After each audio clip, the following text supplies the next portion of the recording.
favor, fique de pé em nome de Jesus e abra sua Bíblia, Evangelho de João, capítulo 4. Vamos ler um texto extremamente conhecido, mas dentro de uma perspectiva um pouco diferente, um texto que eu queria ter tido até um pouquinho mais de tempo com ele, dentro dessa ótica que o Senhor trouxe. Capítulo 4, nós vamos ler a partir do primeiro versículo, e eu vou fazer questão de ler todo esse episódio, né? Essa narrativa que é a mulher samaritana, porque há uma chave. Só para você entender o texto que eu quero usar como tema, ele está bem no finalzinho, por isso que eu vou ler tudo. Os dois versículos 35 e 36 desse capítulo 4. Mas eu vou fazer questão de ler tudo em homenagem ao dono da obra. Amém? De repente você não leu quase nada da Bíblia essa semana, então você vai ganhar um bônus aí.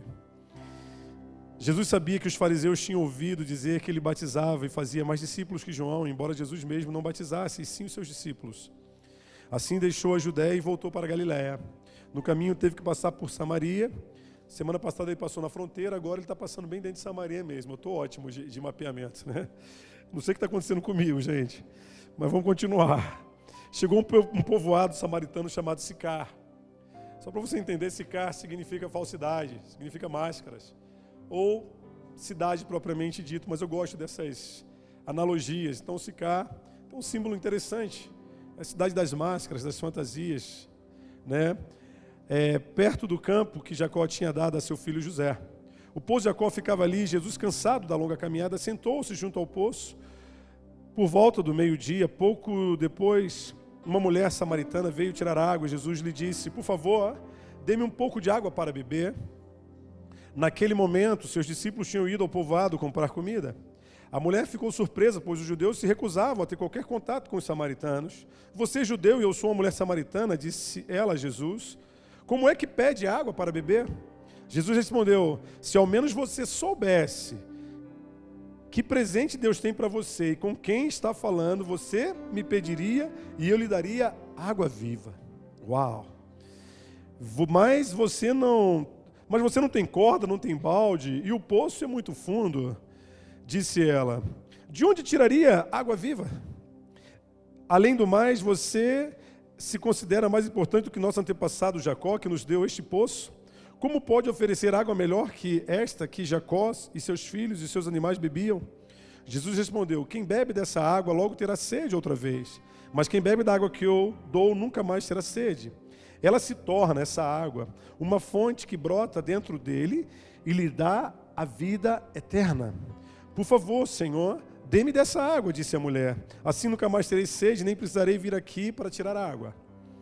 Vá buscar seu marido, disse Jesus. Não tenho marido, respondeu a mulher. Jesus disse: é verdade.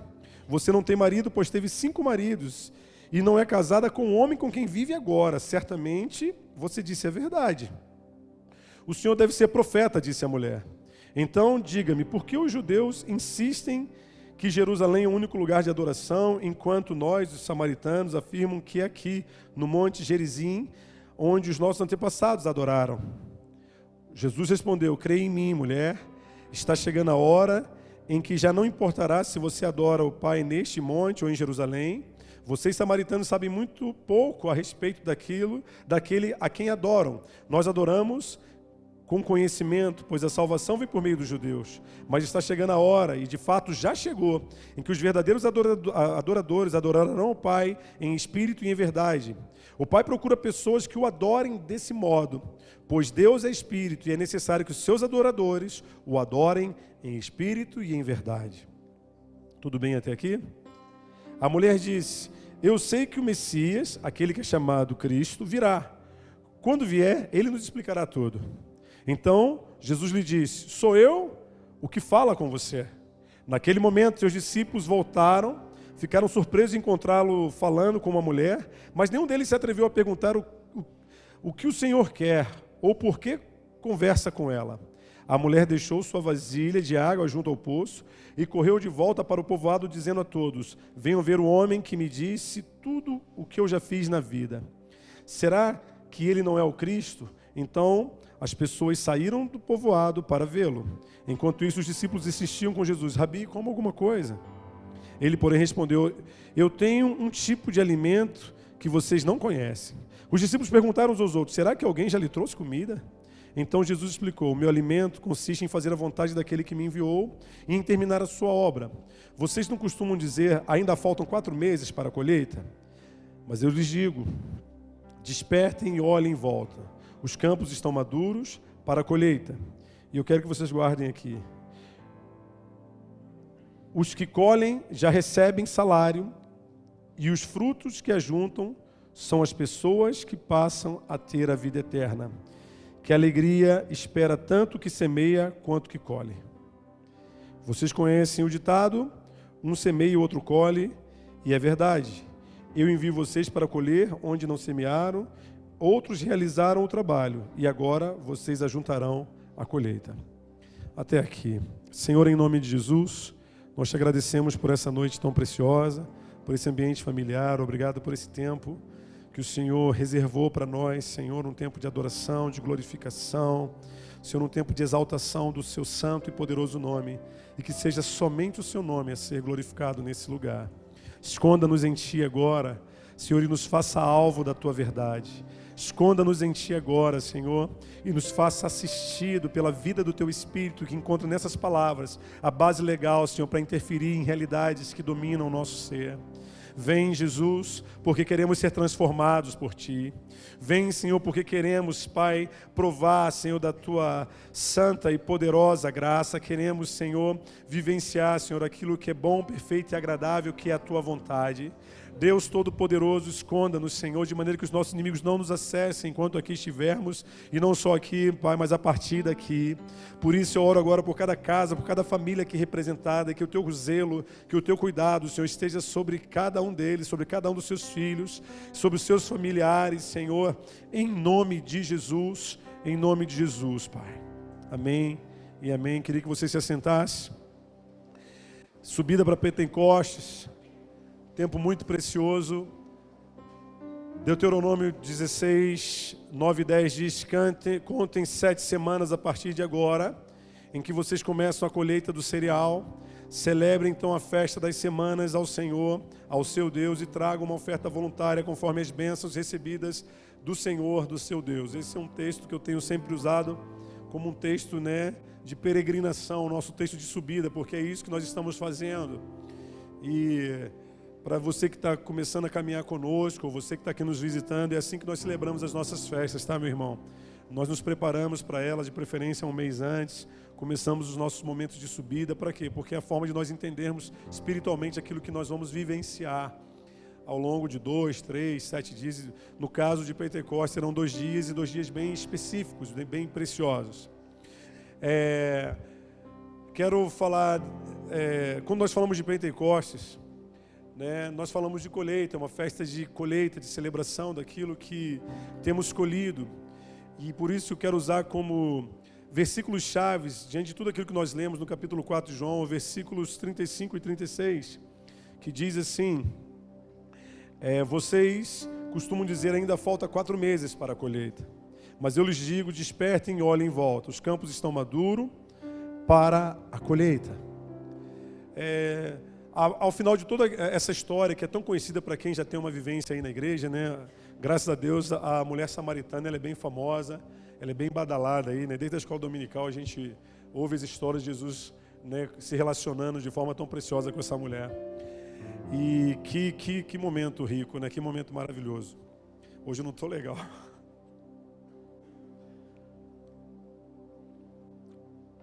Estou meio sensível. Na verdade, todo domingo, Vamos lá, vamos para cima. Deixa eu respirar aqui. Eu estou pensando na mulher, não estou pensando na minha vida não, tá? Vamos lá. Olha só, Jesus ele fala algo muito estratégico, muito profético para aqueles discípulos. Ele fala: gente, vocês dizem que faltam 4 meses para a colheita, não é assim? Mas eu quero dizer algo para vocês, isso é uma chave para Pentecostes, tá? E é importante ser ministrado há 2 semanas para a festa.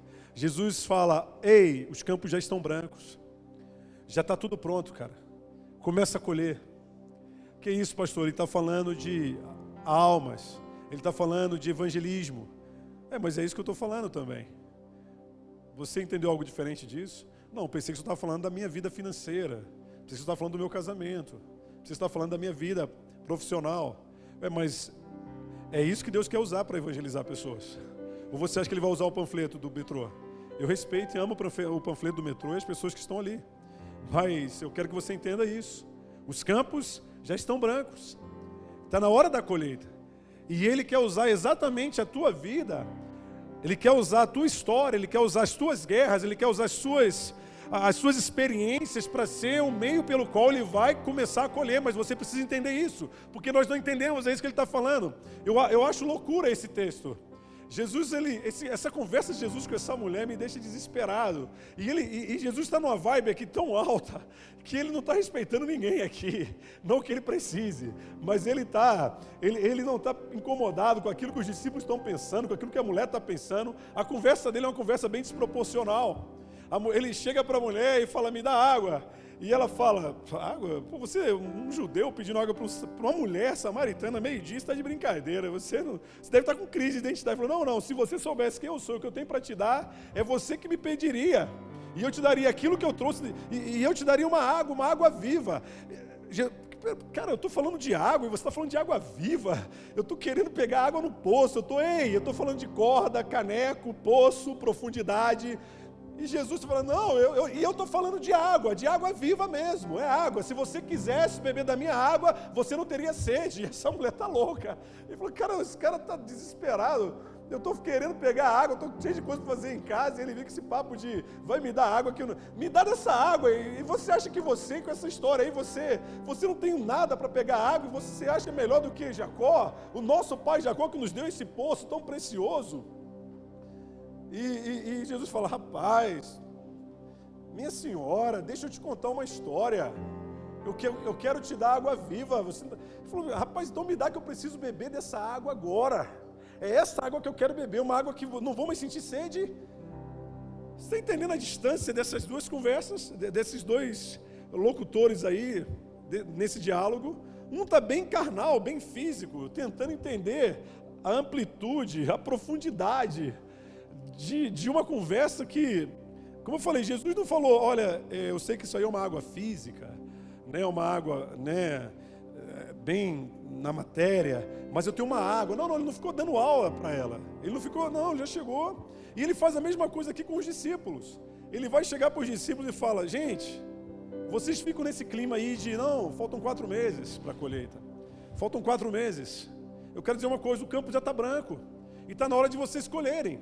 E ele continua dizendo, os que colhem já recebem salário, porque o salário não são as almas. Ele fala, aqueles que colhem, eles já recebem por aquilo que eles estão produzindo. Isso aqui é algo, eu acho interessante, porque a gente, quando vai fazer a obra de Deus, a obra missionária, a gente fica muito preocupado em o que nós ganhamos com a obra, né? Não é que você deva fazer a obra esperando algo em troca, mas Jesus, antes de você pensar em qualquer barganha, em qualquer tipo de negociação, ele já fala, não, seguinte, já vou entrar no clima já. Olhem em volta, os que colhem já recebem o salário, e os frutos que ajuntam, aí sim, existe uma coisa chamada o teu salário, e existe uma coisa chamada os frutos. Eu quero, é como Jesus falando assim, eu estou pagando você, é para ganhar alma, não se preocupa, não fica fazendo aquele evangelho de não, importante, não. Dentro desse ambiente que eu estou, eu digo, os campos estão brancos, o salário já está pago, já pode começar a colheita, e os frutos, aí sim, esses são meus, porque são as almas daqueles que vão viver a vida eterna. Esse aí é meu, o resto é seu. Por que eu estou dizendo isso, gente? Porque Jesus está chamando os discípulos através de uma história que vai tipificar, que vai realmente dar sentido a toda essa conclusão que ele está fazendo aqui.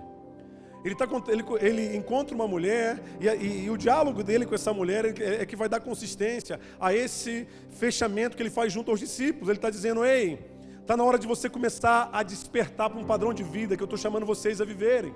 E o meu padrão de vida é exatamente esse. Existe uma colheita e eu chamei vocês para começarem a colher. E eu quero dizer uma coisa para vocês, os campos estão brancos, a colheita está pronta. Eu quero que você comece a colher. Mas espera aí, Senhor, como é que eu vou fazer isso? Eu quero dizer que inclusive já está tudo pronto. O que você precisa para ser esse agente de seara, esse coletor de frutos, eu já tenho para você, já está pago. Eu já preparei tudo, já está tudo pronto. Já o salário já foi tudo contabilizado no céu. A gente não precipita lá no céu, não. Quando a contadoria do céu lá, a contabilidade do céu, já resolveu tudinho, já foi feito o balancete de tudo, está tudo certo. Eu só quero que você entenda uma coisa, porque eu preciso dos frutos, esses frutos sim, esses frutos, eles precisam vir para mim. Quando você entende isso, você vai sair de uma alienação que nós carregamos. Como eu falei, nosso problema com esse episódio aqui, com a história de João 4 até o versículo 38, é porque nós limitamos esse texto a uma concepção bem evangelística, de alguém que, os campos estão brancos, vamos ganhar almas para Jesus. Meu irmão, os campos estão brancos lá no teu trabalho, os campos estão brancos na tua faculdade. Aí eu quero dizer uma coisa para você, o grande problema é que a gente sempre tem uma mania de fazer a mesma colheita. Quando eu falo assim, os campos estão brancos na tua faculdade, você já se imagina com a Bíblia aberta, ou entregando um panfleto na hora do intervalo, ou fazendo um momento evangelístico, levando uma equipe e fazer um teatrinho. Aí você só vê umas ferramentas assim, com todo respeito, ferramentas que elas acabam sendo muito limitadas. Sinceramente, gente, essas ferramentas, elas não são tão eficientes, não. E Jesus vai nos provar exatamente isso aqui. E Jesus vai mostrar a eficiência dele para fazer uma boa colheita numa conversa que agora eu quero que você comece a ver essa conversa dentro de uma ótica um pouco mais interessante, mais profunda, porque Jesus vai dar uma aula para a gente de evangelismo.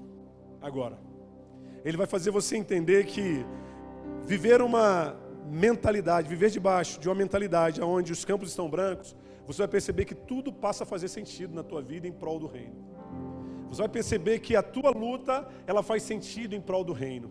A tua dificuldade, a tua limitação, a tua prova, ela faz sentido em prol do reino. E isso é que Deus quer. Deus nos chama para um tempo de vibração. E a gente está falando de Pentecostes e o ápice do Pentecoste. Eu olho para o judeu que gosta tanto de Pentecostes, né? Eles, coitadinhos, né? Infelizmente, eles não conhecem o Pentecostes cristão. Porque o que eles conheceram foi só um prefácio do que é Pentecostes. Né, celebrando, né, na festa de Pentecostes se celebra a lei, porque eles entendem que a lei foi entregue exatamente, né, no período da colheita. Então fala da Torá, então eles faziam a festa da lei, eles celebravam, né, até hoje o judeu celebra isso, né, eles lembram do dia em que Moisés recebeu as tábuas da lei, a lei lhes foi entregue, e é interessante, o que eles receberam em forma de mandamentos, escrito numa rocha, nós recebemos em forma de vida, a vida do Espírito, porque o nosso Pentecostes começa no dia em que o Espírito de Deus foi derramado sobre aqueles 120 homens que estavam no cenáculo, e ali eles foram cheios de Deus, e ali começa o Pentecostes, ali ele fala assim, agora sim começa, tudo que eles celebravam era um prenúncio do que viria, mas a grande festa de Pentecostes começa a partir desse dia, naquele cenáculo, quando aqueles homens foram cheios de Deus, foram cheios do Espírito, e ali eles começaram a catar todo mundo uma colheita, e Pedro, num momento esplendoroso, começa a falar a respeito de Jesus, não através de um evangelho sensacionalista, não através de um evangelho cheio de vaidade, mas de um evangelho sério, expositor. Ele vê 3.000 homens se curvarem para esse Deus. Isso é colheita, gente. E o propósito de Pentecostes é fazer você entender que você tem um lugar nessa colheita, porque senão não vale a pena te dar sementes. Você vai colher muitas coisas que não foram plantadas por você, porque Deus inseriu você em lugares de colheita, e eu quero que você entenda isso. Mas você também vai produzir uma grande semeadura, onde outros vão colher, porque um dia você esteve ali lançando grandes sementes. E esse é o princípio, porque é esse princípio que ele coloca. O que eu quero dizer é que no ambiente da seara do Espírito de Deus, instituída através desse ambiente pentecostal, todos estão sempre colhendo, todos estão sempre desenvolvendo grandes semeaduras. Isso não para. O propósito do Senhor é que isso se torne cada vez mais evidente, cada vez mais intenso, cada vez mais profundo, para que a terra realmente seja alcançada e Ele venha buscar uma noiva madura. Amém? Mas vamos lá, eu quero entrar um pouco na história dessa mulher, para você entender o porquê que Jesus fez. Como eu falei, Jesus faz uma abordagem extremamente espiritual dentro de um contexto extremamente físico. Mas antes de Jesus fazer essa abordagem, eu quero que você guarde o início desse texto. Ele fala assim, Jesus está indo em direção, né, à Judéia, né, está voltando para Galileia, aliás, e no caminho ele passa por Samaria. Ele tem que passar por Samaria. Muita gente não vai querer definir, porque esse tem que passar é um motivo de força maior. Muita gente vai querer falar, não, ele tinha que passar porque ele ia encontrar a mulher samaritana. Não, gente, eu não gosto de fazer esse engessamento, nada contra os gesseiros. Eu quero... Deus está falando contigo. Ele tinha que passar. Aconteceu algo que a Bíblia fez questão de não nos relatar, mas que o obrigou a passar por Samaria. Um lugar onde os judeus naturalmente não gostavam de passar pela diferença. Eu falei um pouco disso na semana passada. E ele chega a um povoado chamado Sicar. Como eu falei, Sicar significa falsidade, significa máscaras, né? Significa o ambiente, né, onde o que vigora, né? No ambiente da falsidade, das máscaras, o que vigora são os rótulos, sejam eles positivos, sejam eles negativos. Então Sicar é um lugar de rotulações, tudo bem? Estou só fazendo uma analogia bem simples, bem objetiva, baseado no texto, porque quando a Bíblia cita esses negocinhos assim, vale a pena você dar uma pesquisada, dar uma mergulhada, e é assim que eu gosto de fazer. Então não se sinta depreciado, pô, pastor, você está me manipulando. Calma, não fica nervoso não. Eu estou só dizendo para você um pouco da simbologia. Perto do campo onde Jacó, seu filho José, né, tinha deixado, né? Jacó tinha deixado para o seu filho José um poço. E olha o que a palavra fala, olha. Jesus, cansado da longa caminhada, sentou-se junto ao poço. Ele parou num lugar extremamente estratégico, diante de um cansaço verdadeiro. Jesus se cansava? Claro que ele se cansava, gente, por favor. Ele tinha fome, lembra do deserto lá? Por que eu digo isso? Às vezes tem uma visão de Jesus, do Superman, não, Jesus ele está cansado. E agora nós estamos vendo o mestre cansado, meio-dia, os discípulos deixam ele lá e falam, mestre, senta aqui, o senhor vem de uma batidona grande aí, né, todo mundo, aquele burburinho em volta dele, aquela pressão toda. Jesus encontrava poucos momentos para dar aquela descansada, e agora ele está cansado. E ele senta na beira de um poço, meio-dia. E ele fala, rapaz, quando você está cansado, e eu quero que você considere esse cansaço sobre várias formas de encarar cansaço. Mas sobre todas as formas eu quero que você entenda o cansaço como um momento onde você está preocupado com você. Que quando você cansa, você não consegue olhar para nada. Pelo menos eu sou assim, quer ver me matar e me botar num culto desse quando eu estou cansado. Eu fico me esforçando para entender o que o pastor está falando, principalmente se é um pastor que nem eu, que eu não entendo nada mesmo. Já estou cansado mesmo, rapaz, esse cara... E ele está cansado. Jesus está cansado agora. E isso fala um pouco da nossa vida. Onde Jesus, ele está, como eu falei, Jesus está nos dando uma aula, amém? E ele fala, no meio do cansaço dele, ele para diante de um poço. E pode ter certeza, quando você está cansado, meio-dia, no ambiente ali de Samaria, considerando o Oriente Médio ali, onde fica ali Israel, um lugar de sequidão, um lugar onde meio-dia costuma esquentar mesmo o negócio lá, faria todo sentido ter alguém ali para pegar água. E ele poderia muito bem se apresentar para alguém, ou esperando alguém que passasse ali, né, na expectativa de que o desse água, e não é à toa que ele não esconde isso. De repente ele está ali cansado, e ele olha alguém, e ele não chega para esse alguém, dá uma respirada e fala, não, peraí que agora eu sou Jesus, imagina como é que essa pessoa vai me ver agora. Né? Eu quero que ela me veja da melhor forma, porque eu sou crente, eu não posso expor o meu cansaço, eu não posso valorizar a minha condição. Não, ele não faz isso.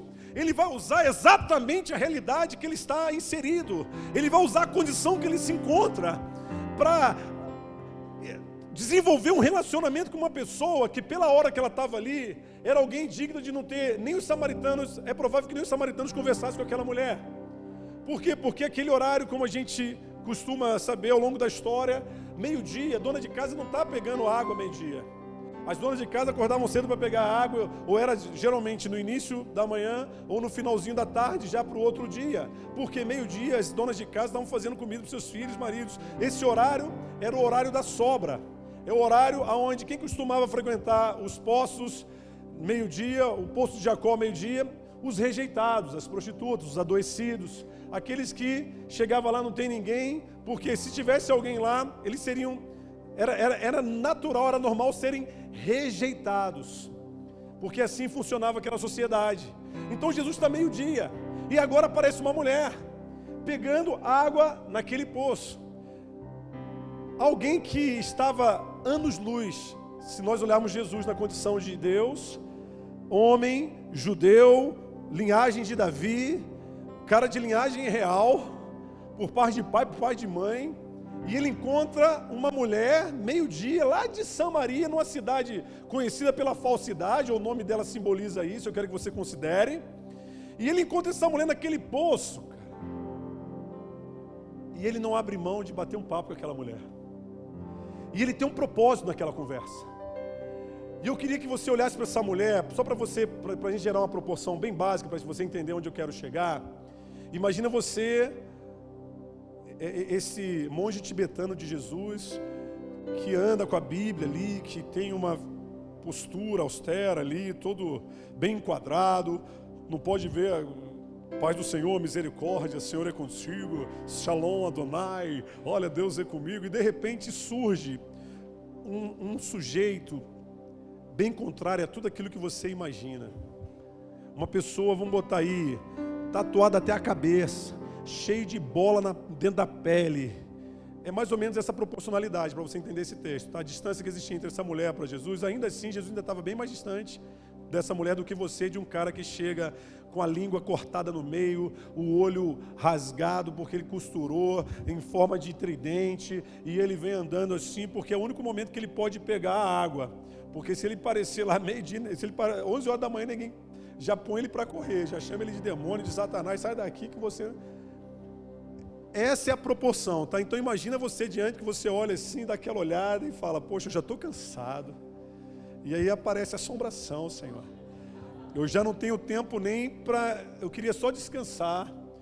Mas, por incrível que pareça, meu irmão, Jesus usou todo o cansaço dele a favor daquele diálogo. Ele usou toda a verdade daquele cansaço para falar para aquela mulher que para nós, como eu falei, tipifica uma figura que você tem facilidade de rejeitar porque são mundos diferentes. E Jesus não sai da condição dele. Ele olha para aquela mulher e fala, você pode pegar um pouquinho d'água para mim? Ele faz com que aquela mulher se sinta importante. Não é à toa que ela olha assim e fala, Deus não chegou para ela falando, me pede alguma coisa que eu te dou. Porque senão você vai para o inferno. Eu estou aqui porque eu quero que você me peça alguma coisa. Peça agora, porque senão você... Não. Jesus olha para ela, olha, e eu quero que você olhe para aquele sujeito que você rejeita, uma figura bem desproporcional, uma figura que, considera isso nos nossos dias, tá? Uma figura que você olha assim, só não faz o sinal da cruz porque agora você é crente, e você olha para aquela pessoa e fala, e aí, brother? Pode me dar um pouquinho aí do seu fandangos? Pode dar um pouquinho do seu creme cracker? Porque eu tô com maior fome, brother. Você não faria isso, por quê? Porque o cara é do diabo. E tudo que ele tem é do diabo. E se você comer o creme cracker dele, ou cream cracker, como um amigo meu fala, você vai ficar possesso. Não, cara. Jesus usou o cansaço dele para relacionar com aquela mulher. Ele usou o cenário que ele estava em volta, porque aquele cenário era importante, porque ele entende que o campo está branco. E ele olha para aquela mulher e fala, ei, cara, tá certinho, você tá com corda, você tem balde, existe um poço, eu estou cansado, eu estou com sede. Cara, Deus marcou esse encontro entre nós. Pega essa água pega um pouquinho dessa água para mim, dá um golinho para mim. E é engraçado que ela olha para ele e fala, peraí, cara, você não é o dono da verdade?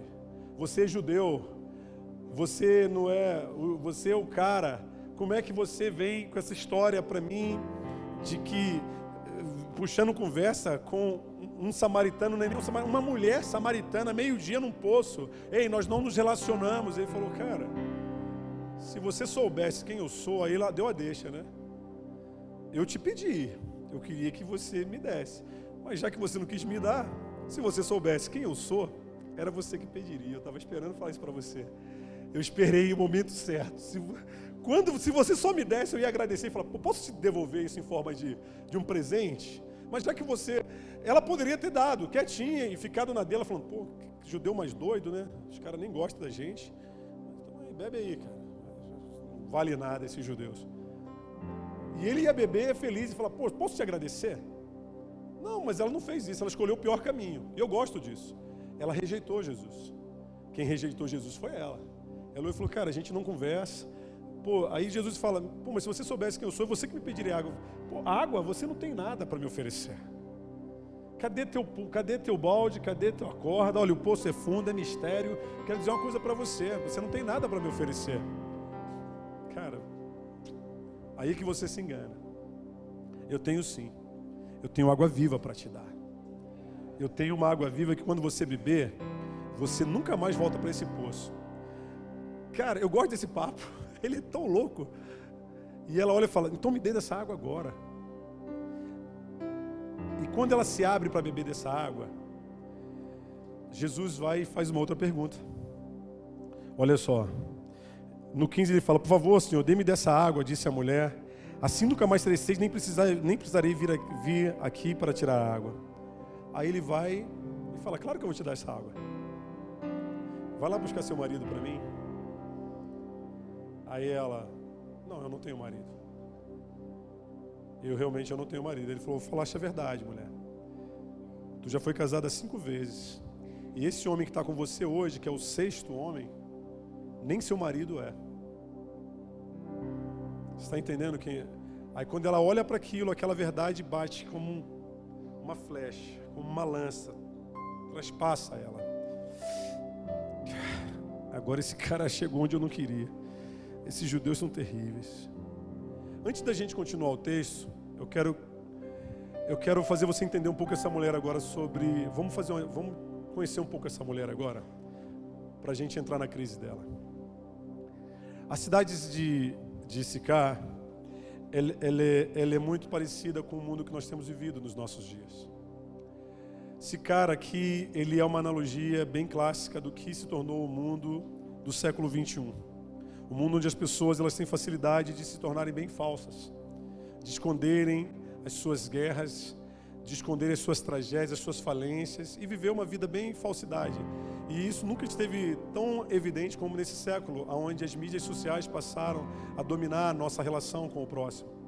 Onde nós estamos preocupados com a melhor imagem, com a melhor foto, com a melhor pose, com o melhor ângulo. Por quê? Porque eu quero que as pessoas me vejam sempre bem.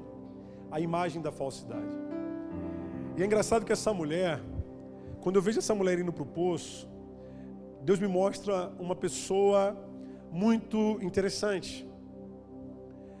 Ela representa, olhando para a história dela, uma mulher que foi casada 5 vezes e o homem com quem ela convive hoje não é seu marido. Ela representa alguém que tentou tudo na vida. Eu olho para essa mulher como alguém que fez de tudo para ser alguém. Ela fez de tudo para fazer o certo. E a prova disso é que ela está no poço meio-dia. Ela poderia não estar nesse poço. Porque o poço, Jesus, ele faz desse poço, né, uma relação com a água viva. E a água viva tem a ver com água corrente. Então eu entendo que esse poço, ele representa uma última parada. Aquilo que deveria ser a coisa mais básica, lá no início da caminhada dessa mulher, se tornou o ponto final dela. Esse poço. E é interessante que nesse poço, num lugar de tanta falsidade, ela era obrigada todos os dias a ir para aquele poço, provavelmente todos os dias no mesmo horário. Eu falo isso provavelmente porque a Bíblia está falando de um episódio bem específico, mas pelo horário nos dá a entender exatamente isso. Ela vai para esse poço, por quê? Porque é o único horário que ela tem. E aquele horário é o horário da exposição, é o horário onde ninguém quer vê-la, mas é onde ela está mais exposta. Porque é assim que nós tratamos a guerra dos outros. Quando começamos a lidar com as tragédias alheias, você vai perceber que chega um momento que você não tem mais como esconder a tua tragédia. Mas por incrível que pareça, quanto mais você não consegue esconder a tua tragédia, menos as pessoas querem ver. Menos as pessoas querem assistir. As pessoas, na verdade, elas só assistem para rir, para gerar exposição, mas fora isso, mais nada. É de uma forma bem superficial. Elas não querem. As pessoas elas não têm relação com os trágicos, com os miseráveis. Ninguém quer se relacionar com quem não presta. Ninguém quer ter intimidade com quem só tem problema. E isso é um fato. E essa mulher agora, ela está dentro de um padrão de vida, aonde Jesus, quando Jesus traz a luz sobre o casamento dela, ele está falando exatamente isso. Aquela mulher, ela era imagem da rotulação, ela era imagem da tragédia dela, ela se resumia a ser vista como tudo aquilo que ela se tornou diante das guerras que ela viveu, diante dos inimigos que ela não foi capaz de vencer. E eu quero que você entenda bem isso. A identidade dela foi produzida, os rótulos dessa mulher foram produzidos graças aos inimigos que ela não foi capaz de vencer. E isso fez com que ela se tornasse uma mulher depreciada, uma mulher mal vista, uma mulher rejeitada dentro daquela sociedade. Aonde a única coisa que ela fazia assim de relevante era ir àquele poço, ainda que fosse meio-dia. Era a única hora que ela tinha que ir para aquele poço, era onde ela se permitia estar. Muitas das vezes você não entende o que representa esse padrão de experiência quando você começa a vivenciar isso. Às vezes nós entramos em níveis de guerra, que nós nos tornamos tão parte das guerras, que começamos a assumir como identidade os rótulos das crises que nós não fomos capazes de vencer.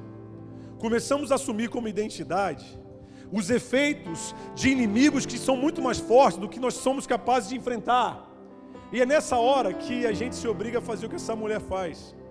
Você resume a tua vida a um momento de alegria, que aquele poço ali, gente, só para você entender, representava um lapso de normalidade, um momento de esperança, porque naquele poço, fazia ela lembrar de um passado que ela nem sequer teve. Mas é nesse passado que ela se prendia, porque futuro ela sabia que não tinha mais. Era naquele poço que ela falava assim: rapaz, nosso pai Jacó deve ter sido bom, aquela época deveria ter sido muito boa, né? Por quê? Porque o presente dela estava destruído, e esse presente, por estar tão destruído, fazendo com que realmente ela não tivesse perspectiva nenhuma de futuro. Essa é a verdade. Então estar naquele poço era um momento que ela tinha um encontro com as suas raízes, com a sua história, e com elementos que de alguma forma apontavam para aquilo que um dia, pelo menos ela já foi. Um dia você já foi filha, ainda que você hoje esteja tão distante. Um dia você já foi alguém, ainda que você tenha querido ser melhor do que você era, mas passou o tempo, você descobriu que ao invés de você melhorar em algumas coisas, você piorou. Essa é a identidade dessa mulher. É uma identidade muito rica, de alguém que ela se esforça para encarar a sua fraqueza, que está tão presente no seu dia a dia. Ela se esforça todos os dias para sair de casa e pegar água a meio-dia. Significa um esforço descomunal para fazer coisas comuns. Aquilo que para todo mundo é algo prazeroso, é algo normal, para aquela mulher se tornou um fardo. E muitas das vezes assim tem sido a nossa vida. Nós temos acordado de manhã como alguém que vai pegar água num poço meio-dia. É uma tragédia, é um peso, é uma dificuldade. Sabe por quê? Porque a nossa dor, a nossa guerra, a nossa luta está tão presente, que a única coisa que sair de casa, estar de pé, é a esperança de que você está vivo por mais um dia. E vamos lá, vamos ver o que vai acontecer amanhã. Mas não há qualquer expectativa de futuro. Essa mulher que está aqui. As coisas, vou repetir isso, as coisas que eram simples para muita gente, para ela virou um desafio. Quantas vezes coisas simples como um eu te amo, como, poxa, hoje eu vou dar um passeio no parque, hoje eu vou sentar e vou assistir TV com os meus filhos, hoje eu vou fazer um jantarzinho. Quantas vezes coisas tão simples, porque são simples, por mais preciosas que elas sejam, se tornaram difíceis para nós, se tornaram raras. Não porque temos preguiça, porque não, é porque nós não temos oportunidade de fazer, perdemos a capacidade de fazer. Essa mulher, ela carrega uma ausência muito grande. Ela carrega a ausência de prazer, a ausência de alegria, a ausência de futuro. Ela está diante de uma ausência terrível. Ela está buscando água, meio-dia, num poço. E eu quero que você considere isso como algo bem espiritual, porque Jesus considerou isso. Quando você busca água, meio-dia, no poço, quando você sai dele, você já está com sede de novo. E o que eu quero dizer com isso? Buscar água meio-dia significa que você já não está tão resistente, o sol acaba te prejudicando ainda mais. Você, ao invés de pegar aquela quantidade de água que você pegaria se fosse de manhã bem cedo, você já não pega. Aquilo que era para durar já não dura. Aquilo que era para ser mais intenso já não é mais intenso. Você se torna uma pessoa obrigatoriamente superficial. Porque foi tirado de você a capacidade de ser profundo, de valorizar coisas que de fato produzem um efeito na sua vida. Essa é a mulher samaritana, uma mulher que se tornou tão distante daquilo que ela deveria ser, que ela agora está reduzida, está resumida a uma pegadora de água meio-dia. É aquela velha história, o fácil para mim está difícil, pastor. E o difícil é tão complicado de fazer, que para mim ter 2 minutos de prazer, eu tenho que passar 3 dias, me esforçando absurdamente. E os meus momentos de alegria são facilmente substituídos por momentos de luta, de frustração. Os meus momentos de alegria são facilmente substituídos por conflitos, por crises, porque a minha rotina agora é pegar água no poço meio-dia. Jesus encontrou essa mulher. Essa mulher, ela tipifica, como eu falei, o momento onde as pessoas não veem você pelo que você de fato é, mas pelo que você se tornou. E é tão triste isso, sabia, gente? Quando nos tornamos, apenas um produto das nossas guerras não vencidas, das nossas crises não superadas. Todo mundo acha que sabe muito a nosso respeito. Quando você vê um homossexual, quando você vê um drogado, ele representa muito dessa mulher samaritana. Ninguém pede para viver coisas ruins, não, gente. Ninguém tem prazer naquilo que não presta. Ninguém tem prazer de meio-dia. Às vezes o teu orgulho até fala, eu vou lá meio-dia e pego água mesmo, que comigo é assim. Já que eu não posso ir lá, mas meio-dia eu vou lá e pego. Dizer que isso é bom, não é bom não. Mas é interessante que quando você está dentro de um ambiente como Sicar, onde as pessoas estão mais preocupadas pelo que você demonstra, pelo que você aparenta, do que pelo que de fato você é. Lembra que é a cidade dos disfarces, das máscaras? É muito fácil todo mundo achar que conhece você.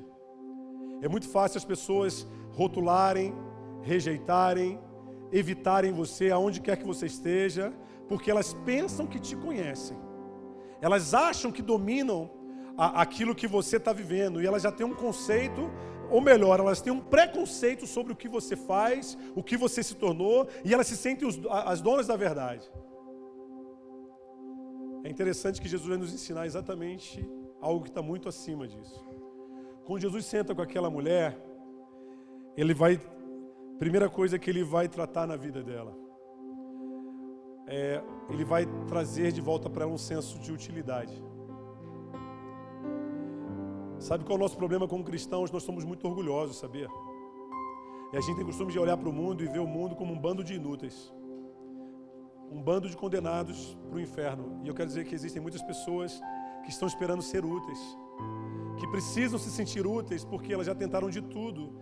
Foram mal vistas, foram frustradas, vivenciaram níveis terríveis de falência. E a única coisa que elas queriam hoje era um senso de utilidade, de olhar, nem que fosse 5 minutinhos, porque elas se tornaram apenas objeto de prazer alheio, elas se tornaram apenas escravo do lucro alheio, elas se tornaram apenas um efeito da expectativa alheia. Elas estão mais preocupadas do que o que os outros pensam dela, do que os outros esperam dela, do que os outros obrigam ela a fazer, do que se mostrar como de fato ela é. E quando Jesus olha para aquela mulher, a primeira coisa que ele a primeira coisa que ele usa como elemento de atração para ele é mostrar para ela que ela é útil.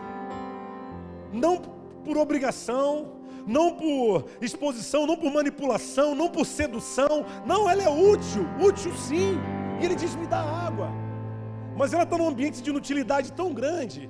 Ela está tão rotulada por tantas questões. Porque quando você olha uma mulher samaritana, sabe o que você pergunta? Meu Deus, por que essa pessoa é desse jeito, rapaz? Rapaz, fulano não presta não. Você acredita que ela ficou com a mulher, ela ficou com o marido da outra lá, da melhor amiga? Você acredita que fulano agora está usando droga o tempo todo? Você acredita que o outro lá está namorando um rapaz? Rapaz, que mundo é esse? Graças a Deus, isso não chegou lá em casa. como é que alguém chega nesse nível de guerra? Meu Deus, que mundo é esse? E você começa a se encher de questões que no fundo, essas questões não têm respostas, não. Não são essas as questões. Não são essas as questões que realmente definem quem nós somos. O que eu acho lindo nessa história é que Jesus faz questão de ultrapassar essas questões baseadas no preconceito, e ele vai em direção a essa mulher e ela o rejeita, e ele não se dá por satisfeito, graças a Deus por isso. Ele olha e fala: poxa, eu que estava pedindo porque eu queria que você relacionasse comigo, porque eu tenho água para te dar. E ele começa a atraí-la usando o mundo dela como base de atração para o seu mundo.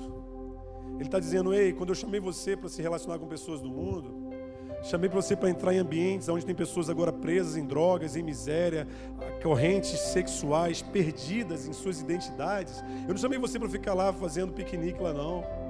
Eu chamei você para usar do mundo delas como meio pelo qual elas são atraídas para o seu mundo. Jesus falou de água porque ele estava na beira de um poço.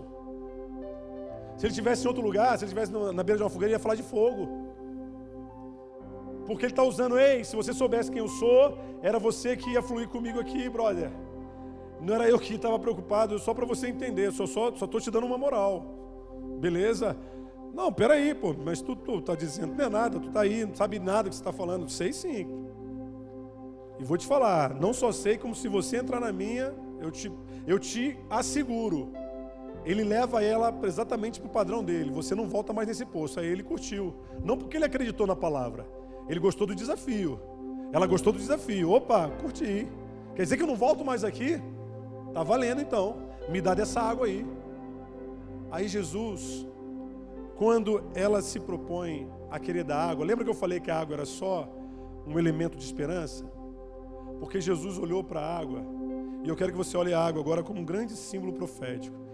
Toda pessoa, gente, independente do nível que ela está, ela carrega uma necessidade daquilo que é vital, daquilo que é verdadeiro. E ela busca isso da forma mais indireta possível, da forma mais, muitas das vezes, da mais prejudicial. É pegar água meio-dia. Mas o que significa pegar água meio-dia? Aquela pessoa que ela só quer um abraço. Pegar água para aquela pessoa, imagina aquela pessoa que viveu um nível de rejeição terrível. Para ela receber um abraço, ela se prostitui, ela se entrega, ela se deixa levar, ela consome droga com a galera. Mas na verdade, ela só quer pegar um pouquinho d'água. E a água dela vem em forma de abraço. Ela só quer um pouco d'água. Existem muitas pessoas lá fora e elas estão lá exatamente buscando os seus poços, porque é ali que elas têm esperança, uma esperança ainda que alienada, mas esperança de que realmente as coisas um dia possam mudar. Elas carregam ali uma expectativa de, não, é importante que eu cheguei até aqui, eu não sou tão ruim assim.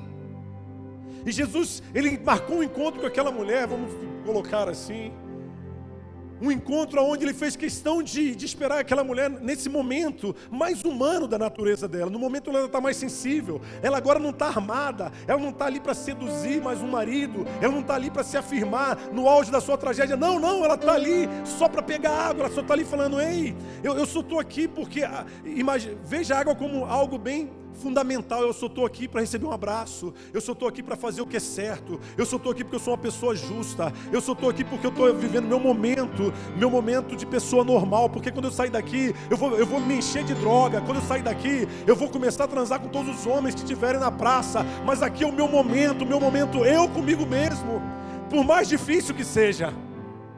E Jesus usa esse momento para atraí-la para Ele, porque é nesse momento que nós atraímos. É nesse momento que Jesus fala: ei, vem para mim. E é engraçado que todo mundo tinha muitas questões sobre ela. E Jesus vai fazer uma pergunta para ela. Quando ela vem, aí Jesus, através da ação poderosa do Espírito Santo, ele olha para ela e fala: você quer água? Ela: quero. Eu quero beber essa água. Agora sim você vai. Agora sim nós vamos começar a conversar no meu nível. Agora já não é mais o teu poço. Agora é o meu rio. Poço é só para preservar você na expectativa de que um dia as coisas mudem. Rio não. É para fazer você mudar toda vez que você bebe dessa água.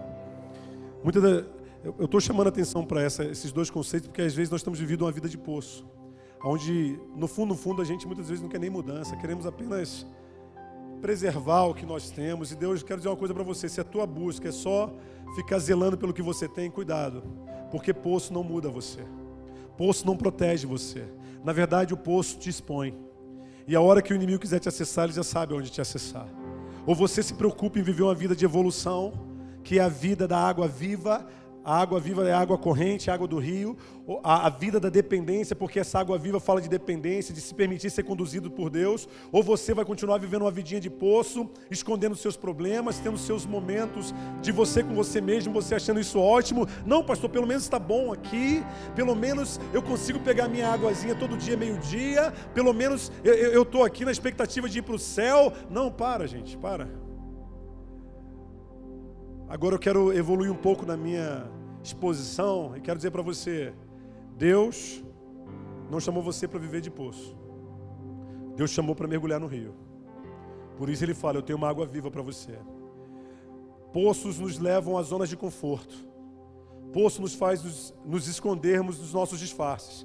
Por isso existe um evangelho hoje que é bem de poço, onde o pessoal está preocupado em aumentar o teu nível de disfarce, onde o pessoal está preocupado em aumentar o teu nível de envolvimento com Sicar, a cidade da falsidade, aonde você vem para a igreja, ao invés de ser curado, você vem para esconder as suas mazelas, você vem para alimentar a sua vaidade falida, e não é isso que Deus tem. Ou você se permite entrar no rio, ou você vai acabar como essa mulher, pegando água meio-dia, e vai chegar uma hora que você não vai ter mais força para ir meio-dia pegar água, e vai faltar água, e nessa hora você morre e vai para o inferno. Há um chamado de Deus. Ou você evolui na sua disposição de andar com Jesus, ou você vai ficar vivendo de poço. Porque o poço é de Jacó, o poço é de Jesus, o poço é algo bem religioso, tá? O poço é esse cultinho que a gente está aqui, esse momento. Isso aqui é um pocinho. O rio é quando você transforma isso aqui na tua oportunidade de viver uma grande dependência. E quando você sai daqui, você não sai daqui para ir ali, para tomar sua cervejinha, cuidar da sua vidinha, porque domingo eu volto lá. Não. Você sai daqui e fala: não, cara, eu quero ir para esse rio. Eu não quero vir aqui para beber água. Eu não quero vir aqui porque eu estou com sede. Eu quero vir aqui para ser eu a fonte. Porque é isso que Jesus falou para essa mulher: se você beber desse rio, se você beber dessa água, entenda uma coisa: essa água vai entrar no seu ventre, e quando ela tocar no seu ventre, ela vai se tornar uma fonte, e essa fonte vai jorrar para a tua vida eterna, para a vida que eu tenho para você. Então, em outras palavras, ele está dizendo: olha, para de se acomodar, para de viver uma vidinha onde você fica lambendo ferida, em volta dos teus poços de meio-dia. E Deus está dizendo para você: cara, vem para o rio, porque a água que eu tenho para te dar não vai te dar mais sede. Eu preciso tirar você das tuas sedes, porque os campos estão brancos, e eles estão muito brancos. Existem pessoas pedindo pelo amor de Deus para beber a água que eu tenho para você, e até agora você não entendeu isso. Existem pessoas pedindo: me dá um gole dessa água, e eles estão nos seus poços de meio-dia, catando água, pegando ali um pouquinho daquilo que conseguem. Aí você daqui a pouco ouve: olha, fulano suicidou, fulano agora está nas drogas. Você fala: cara, o que eu fiz? Ele estava no poço e ninguém deu água do rio de água viva para ele. Porque o que eu acho lindo no rio de água viva é que quando você bebe dessa água, ela produz uma fonte. E Pentecostes é uma experiência com as nossas fontes, porque não existe colheita se não houver quem a regue. É água viva. E essa mulher agora, e eu acho lindo porque Jesus está nos dando uma aula de evangelismo, não vamos esquecer disso, tá? Aí ele olha para ela e o Espírito mostra aonde nasce a sede dela. A sede, muitas das vezes, não é por uma relação sexual. A sede não é por um momento de prazer, não, cara. Aquela mulher tem uma sede de ser quem ela foi chamada para ser. Ela tem uma sede de identidade. Oh, meu Deus. Deus olha para aquela mulher e fala: ei, traz teu marido aqui. Você quer beber da minha água? Eu vou te dizer onde está a tua sede. É isso que ele está falando para ela. Porque a minha água não é para jogar fora. A minha água só vale a pena beber quem tem sede. Mas quando você beber dessa água, nunca mais você volta para esses pocinhos de lamber ferida. E ele fala: ei, me dá seu marido, traz ele. Ele está dizendo: onde está a tua sede? Diz para mim. Eu vou te dar uma oportunidade de me falar a verdade. Porque essa água não é uma água gratuita. Não, ela foi paga com alto preço. Para você chegou de graça, para mim foi o meu sangue. Eu paguei essa água. E ela olha e fala: Senhor, não faz isso. Eu não sou casada. Eu nunca tive um marido. Eu sou uma mulher. Eu sou um rótulo de uma miserável que não tem aonde cair morta. Que a única coisa que faz de bom que presta na vida é vir nesse poço meio-dia pegar 2 baldinhos de água, que é o que eu consigo carregar ainda, porque daqui uns dias nem esses baldes eu consigo mais carregar e voltar, mas amanhã eu estou aqui de volta. Ele fala: disseste bem. Disseste bem. Agora você vai beber dessa água. E ele começa a encher aquela mulher de uma água invisível. Ele começa a produzir naquela mulher uma sensação que ela nunca teve. E ela olha e fala: eu vejo que tu és profeta. Porque você está falando de toda a minha vida, é isso que ela conta no testemunho. Você está tocando nas minhas feridas. Eu pedi para ninguém tocar. Eu vivo numa cidade de mentira, porque eu não quero que ninguém me conheça. Eu me escondo o tempo todo, porque eu estou cansado de ser julgado, de ser preconceituado, de ser rotulado por aquilo que eu faço. Mas agora você chegou aonde ninguém nunca chegou. E sabe o que é mais lindo? Quando ela começa a beber dessa água, que é a água da esposa, porque era só isso que ela queria ser. E ela começa a beber dessa água. E essa água começa a transbordar ela de tal jeito que ela vai fazer uma pergunta para o mestre, que o mestre se empolga. Ela olha e fala: olha, eu estou tão cheia que eu preciso que você me tire uma dúvida agora. Eu carreguei muitas questões ao longo de toda a minha vida, mas agora eu tenho uma que me domina aqui, diante desse transbordamento que você está produzindo. Os judeus falam que se adora em Jerusalém, mas nós dizemos que é em Gerizim, em Samaria, um monte de Samaria. Me diz aonde que eu adoro. Meu Deus, essa mulher bebeu da água viva. Sabe o que aconteceu? Ela descobre a identidade dela. No meio da tragédia, Jesus entra para tirá-la daquele ambiente. E ele começa a suprir aquela mulher de tal jeito que ele diz para ela: ei, você não foi feita para ser rejeitada. Você não foi feita para ser abusada. Você não foi feita para ser abandonada, oprimida. E eu quero dizer, você foi feita para ser muito mais que uma esposa. E você acabou de me provar isso. Porque o que você busca é uma adoração. Quando tocam nas tuas feridas, muitas das questões que você carrega é para mostrar para você quem de fato você é. E aquela mulher agora, o mestre olha para ela e fala: uau, você chegou aonde todos que bebem dessa água chegam. E só aqueles que bebem dessa água conseguem entender o que você está entendendo. Só aqueles que são transbordados por essa água conseguem ter uma necessidade que você está tendo agora. Ela fala: me diz aonde eu adoro. Ele fala: olha, a salvação vem dos judeus, tu sabe bem disso, mas existe o tempo, esse tempo já chegou, que não vai ser nem em Jerusalém, nem em Samaria, mas o Senhor agora, Ele começa a buscar aqueles que o adorem em espírito e em verdade, e não haverá mais templos. Agora é você que vai transbordar de mim. É você que começa a adorar, é você que começa a adorar na minha presença. É você que começa a manifestar a minha glória aonde você estiver, porque o tempo chegou. Já não importa mais quem é você. No primeiro momento, na cura, eu estou muito preocupado em quem eu sou e no que eu preciso me tornar. Mas quando eu recebo da cura, já não importa mais quem sou eu. Importa quem Ele é. E eu já não estou mais preocupado comigo. Essa mulher não volta para ele falando: então me dá meu marido. Não, ela fala: peraí, Jesus, não sai daqui não. Fica aqui, porque o que está acontecendo aqui, eu nunca vivi isso na minha vida. Não, o Senhor é o próprio Cristo, eu tenho certeza, porque eu estou cheio. E ela volta para a cidade, para o povoado, falando: volta, vem, porque existe um homem lá, e eu creio que ele seja o próprio Cristo. E é Ele que falou da minha vida inteira. Esse homem tocou nas minhas feridas, Ele me deu uma água que mudou, eu não tenho mais sede. E aquelas pessoas que estavam acostumados a olhar para aquela mulher através dos seus rótulos, agora são obrigados a olhar para ela e falar: cara, essa mulher está falando algo muito sério.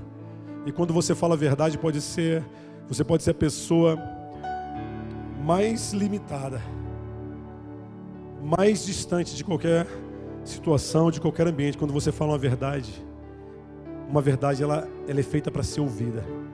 Uma verdade ela é feita para ser reconhecida e acreditada. Uma verdade. E aquela mulher, de posse dessa verdade, ela fez uma revolução naquela comunidade. Ela fez uma revolução naqueles povoados. E os discípulos chegam ainda se perguntando: ei, o que está acontecendo? Ei, Jesus. Jesus fala: você já comeu? Está com fome? Não, meu, eu estou satisfeito. Sabe por quê? Acabei de trazer mais um fruto para a casa do Pai. Não, como assim? Não, eu estou satisfeito, já comi. E a minha comida é fazer a vontade, é fazer a obra, é concluir a obra daquele que me chamou. Não se preocupe comigo, não. Eu estou muito satisfeito. Porque a obra não é feita para pessoas frustradas. A obra não é feita para pessoas que ficam fazendo troca. A obra é feita para pessoas que satisfazem nela. A obra é algo muito glorioso, mas é feito para quem está disposto a se satisfazer nela. E se satisfazer na obra é exatamente isso. É você muitas das vezes olhar e tirar o que você tem, o único real que você tinha no teu bolso, mas aquilo foi o que Deus precisava para mudar a história de uma pessoa. E você fala: Deus, eu não sei o que eu vou fazer agora, mas é o Senhor quem cuida. Estou muito satisfeito. É você pegar, eu gosto muito do Hudson Taylor, e ele, no testemunho de Hudson Taylor, o maior missionário do final do século XIX, do interior da China, ele no processo de preparação dele para ir para a China, ele vai para um treinamento que ele mesmo fez para ele. E ele vai morar num subúrbio bem pobre, ele era médico, e ele trabalhava numa clínica, e o chefe dele fazia questão de esquecer o dia de pagar o salário dele. Ele falava: Deus, se o Senhor não lembrar, eu não lembro, porque eu estou dependendo do Senhor, porque eu estou indo para a China, e se eu lá não aprender a depender de Ti, não vai ser o homem que vai me suprir. E ele conta um momento onde ele tem uma sopa, que é a última sopa que ele tem, porque esse chefe não pagava ele de jeito nenhum, e Deus não lembrava esse chefe. E ele, quando ele se prepara a última sopa dele, ele escuta um choro no andar de cima de uma criança. E aí ele pensa em comer, e aquele choro começa a incomodar, e ele fala: cara, ele deixa a sopa no canto, fala: vou ver o que está acontecendo. Vai lá, bate na porta da vizinha do andar de cima, fala: estou escutando um choro, a senhora quer alguma ajuda? E a vizinha olha para ele e fala: ele está chorando de fome, ele não tem mais o que comer, eu não sei mais o que fazer, eu não tenho mais a quem pedir. E ele olha: não tem problema não, espera aí. Foi lá, pegou a sua última sopa, entrega para aquela família, volta para casa e fala: Deus, obrigado. Obrigado, Senhor. Obrigado por esse tempo. Que o Senhor traga fartura sobre essa casa. E no outro dia, a primeira coisa que o chefe dele faz quando olha para ele e fala: Hudson, meu irmão, me perdoa. Eu descobri ontem que faz um tempo que eu não te pago, né? Mas por que você não me lembra, rapaz? Ele falou: não, quem tem que te lembrar é o Senhor. Rapaz, eu estou com tanta vergonha de você. E o chefe vai lá, paga, pede desculpa, paga a diferença, aquela coisa linda. Porque ele aprendeu a ter prazer em Deus. Ter prazer em Deus não é olhar para a obra sorrindo e achar que vai ser fácil, não. É muitas das vezes trocar o choro de uma criança pelo teu choro. A diferença é que o choro dela é de fome mesmo, o teu choro é de fé. Não é de murmuração. É de fé de alguém que falou: Senhor, o Senhor faz chover maná do céu, o Senhor me leva, mas eu estou feliz, porque foi para isso que o Senhor me chamou. Eu tenho um convite para você nessa noite tão preciosa. Uma noite onde o Senhor nos reúne aqui para nos ensinar a evangelizar. Antes de você pensar em falar de Jesus e ficar derramando vários textos decorados, quando você está num poço meio-dia, você não tem paciência para ficar vendo ninguém com todo, perdão a expressão, né, carioca, que fala essas coisas. Um ser humaninho com versículo decorado, entregando o panfleto, não, cara. Você quer mais que isso.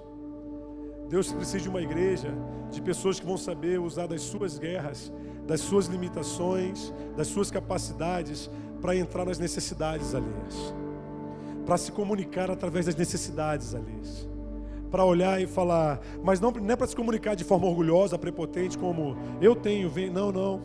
A gente se comunica como Jesus se comunicou, fazendo com que aqueles que realmente precisam, antes deles se permitirem precisar, que eles se sintam valorizados, que eles se sintam úteis, que possamos mostrar para eles que eles são úteis para nós. Ei, eu te amo não é porque eu sou melhor que você, não. Eu te amo porque naquele dia Jesus se fez como alguém pior do que aquela mulher. É isso que ele está dizendo. Jesus não conversou com aquela mulher por vaidade. Ele se fez pior do que ela, porque só conversava com aquela mulher quem era no mínimo do nível dela. E como ele era um judeu, para conversar com ela ele tinha que reduzir ainda mais, diminuir ainda mais o seu nível. Ele se permitiu ser pior do que ela. Eu estava falando isso aqui hoje, conversando com o Mateus e Natália. Eu já compartilhei isso com algumas pessoas. Eu falei isso para a Adri esses dias. A gente fala muito de graça de Deus, né? Poxa, amar com o amor de Jesus e tal. Oh, Jesus, amar.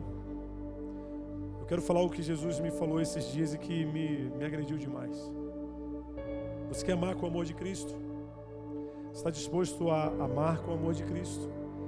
A esse amor que visita os poços para encontrar samaritanas desesperadas? Amar com o amor de Jesus não é você querer levar pessoas para o céu junto com você. Guarda isso. Amar com o amor de Jesus, do jeitinho que Ele amou, não é estar disposto a levar pessoas para o céu junto com você. Amar com o amor de Jesus é estar disposto a tomar o lugar delas no inferno.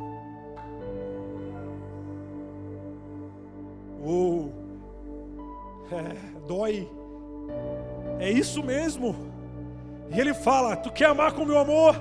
Eu saí da eternidade, da glória, para tomar o lugar do pecador. Sabe por quê? Porque eu sabia que eu iria para o inferno. E ele foi.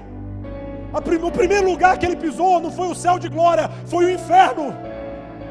Mas quando ele chegou lá, alguém falou para ele, olha, tem alguma coisa errada, porque nós estamos olhando para você, a tua ficha aqui não tem crime nenhum, não há pecado nenhum. Mas ele diz, mas foi para isso que eu morri. Foi para tomar o lugar do homem aqui no inferno.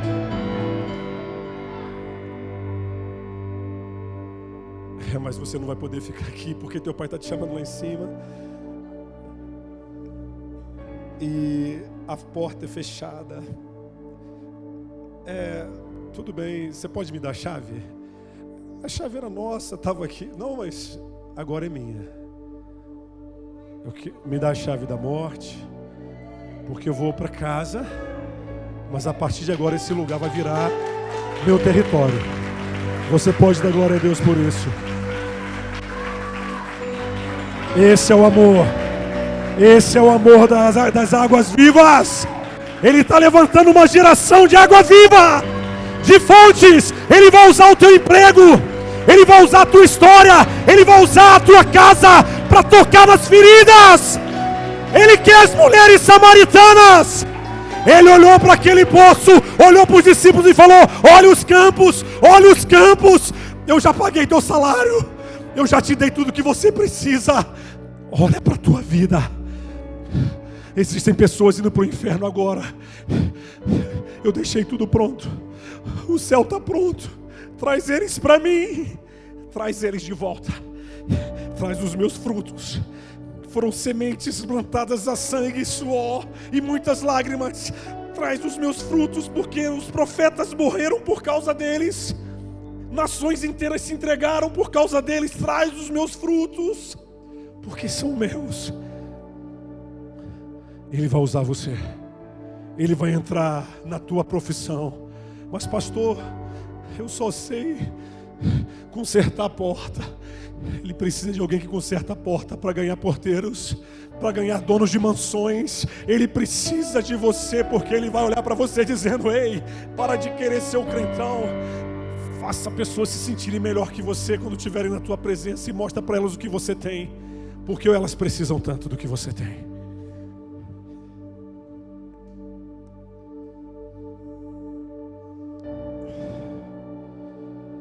Esse é um tempo de sermos conduzidos pelas nossas verdadeiras colheitas. Deus quer fazer você entender que e viver verdadeiras colheitas, sabe o que é, meu irmão? Não é se encher de Bíblia, de Viver verdadeiras colheitas é valorizar as suas guerras e fazer das suas guerras uma oportunidade para interferir na vida de pessoas. Ele vai usar o teu dia de cansaço, porque foi isso que o Espírito de Deus usou. Ele usou o cansaço do próprio Cristo para tocar na vida de uma samaritana. Ele não usou o carro importado, e ele vai usar carro importado também. Não se preocupa não, que ele adora usar tudo. Para ele não faz diferença. O problema é que você está tão preocupado em que ele usa o carro importado que ele quer usar você no teu cansaço. Ele quer usar você no dia em que você acha que você não tem nada para oferecer. Mas ele fala, é agora que eu quero usar você. É agora que eu quero transformar você. Muitas vezes Deus espera você cansar para que Ele mostre para você o quanto você é útil para Ele. Porque você é útil para Ele naquilo que você não aparece, naquilo que você deixa Ele aparecer. É quando você diz, diga ao fraco, eu sou forte. É quando você diz, tudo eu posso naquele que me fortalece. Quando eu penso que acabei, Ele diz, está só começando.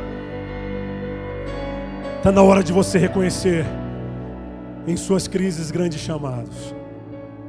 Eu acho linda aquela mulher, porque Deus entrou na vida dela, não foi para botar uma Bíblia e falar, agora não, quero matar a tua sede. E quando eu matar a tua sede, você vai dar essa água para muita gente beber. E quando eles beberem dessa água, eles vão ser que nem você. Queria que você ficasse de pé. Há um rio, há uma água que precisa ser liberada nesse lugar.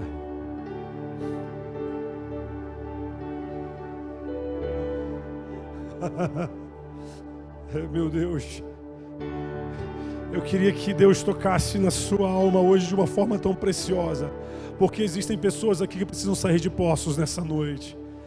Poços e de repente está aqui hoje para você, isso aqui se tornou um poço onde você vem, mas você já perdeu aquela alegria, você estava tão preocupado com tantas coisas. De repente você olha para você e fala, poxa pastor, eu me sinto tão inútil para o reino. Sai do poço, porque hoje é dia de tirar samaritanos de poços. Está na hora de irmos para um rio de água viva. Meu Deus, Deus quer usar você. Há um campo totalmente branco. Eu não consigo ministrar essa palavra sem um peso muito grande de emoção, porque eu me vejo nessa mulher. Quantas vezes eu fui o que estava no poço ali, achando que aquilo ali era a única coisa que restou, então é a melhor coisa do mundo.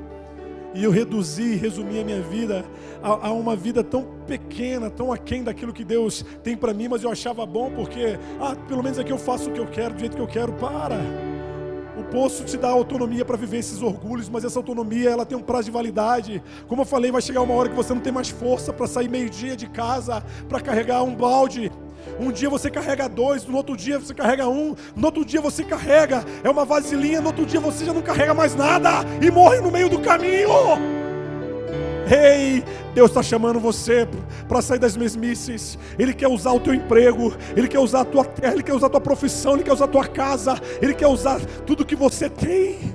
Ele quer olhar para você e usar o teu cansaço, Ele quer usar o teu dia de tristeza, Ele quer usar você, sabe por quê? Porque os campos estão brancos, e você vai ser a maior mensagem que esse evangelho vai produzir na vida de samaritanos. Você vai ser a maior pregação que pode ser ministrada na vida de um drogado, de um homossexual, de uma lésbica, de um viciado, de um traficante. É você! Mas para isso você precisa sair de poços. Jesus nos encontra nos nossos poços para que nós possamos sair deles e levar pessoas para esse rio de água viva. Por isso eu quero que você feche seus olhos hoje. Não importa qual o teu nível de poço, importa que você precisa entender quem é você, e Deus vai renovar pessoas aqui hoje. Deus vai renovar, sabe por quê? Pentecostes. Em Pentecostes é uma festa dos maduros, é uma festa de sementes férteis e prósperas. Deus vai usar você. Deus quer levantar pessoas aqui hoje. Deus está chamando pessoas hoje porque é uma colheita assim. De repente você olhou para você em pleno dia 16 de junho, e você olhou e falou: eu não fiz nada, eu não produzi nada, olha como é que está a minha vida, Senhor. E Deus está falando para você hoje, o ano está só começando para você. Há uma colheita, há um rio.